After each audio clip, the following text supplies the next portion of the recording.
মাইলস্টোনে বিমান বিধ্বস্তের ঘটনায় নিহতদের আত্মার মাগফিরাত ও আহতদের সুস্থতা কামনায় আজ সব উপাসনালয়ে বিশেষ প্রার্থনা করা হবে।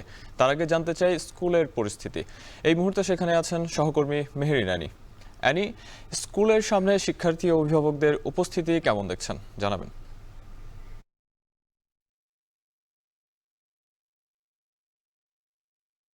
এবং আপনি দেখতে পাচ্ছেন আমার পেছনে আসলে যারা দাঁড়িয়ে আছে তারা কিন্তু স্কুলের কোনো শিক্ষার্থী বা অভিভাবক কেউ নন। তারা কিন্তু এখানে আপনি দেখতে পাবেন যারা দাঁড়িয়ে আছেন তারা কিন্তু আসলে উৎসুক জনতা। তারা আজকে এখানে দেখতে এসেছেন যে এই যে সোমবার যে বিমান দুর্ঘটনায় যে শিক্ষার্থীরা এবং অভিভাবকরা মারা গিয়েছেন তাদের যে ঘটনাটি তারা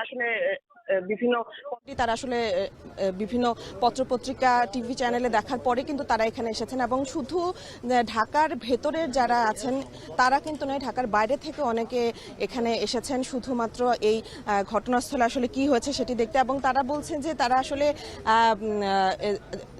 যেসব বাচ্চারা মারা গেছে সেই জায়গা থেকে আসলে তাদের যে কষ্ট থেকে তারা আসলে এখানে এসেছেন এটি তারা বলছে। এবং এখন পর্যন্ত আপনি যেটি বলছিলেন যে কোনো এই স্কুলের কোনো অভিভাবক বা শিক্ষার্থী এসেছেন কিনা, এখন পর্যন্ত কিন্তু এখানে কোনো শিক্ষক এবং অভিভাবক এবং শিক্ষার্থী কাউকে কিন্তু দেখা যায়নি। এবং আপনাকে বলে রাখি যে আজকে যেটি বলা হয়েছে যে আজকে সকল ধর্মীয় যে উপাসনালয়গুলো রয়েছে সেখানে কিন্তু আজকে এই মাইলস্টোন বিমান দুর্ঘটনায় যারা আসলে মারা গিয়েছে এবং আহত হয়েছে তাদের জন্য দোয়ার আয়োজন করা হয়েছে। এবং এখানে আজকেও কিন্তু এবং প্রধান উপদেষ্টার যে বৈঠক হয়েছে সেখানেও কিন্তু বলা হয়েছে যে এই স্কুলের যে দুইজন শিক্ষিকা রয়েছে তাদেরকে কিন্তু রাষ্ট্রীয় সম্মান দেওয়া হবে। এবং গতকাল এই মাইলস্টোন স্কুল থেকে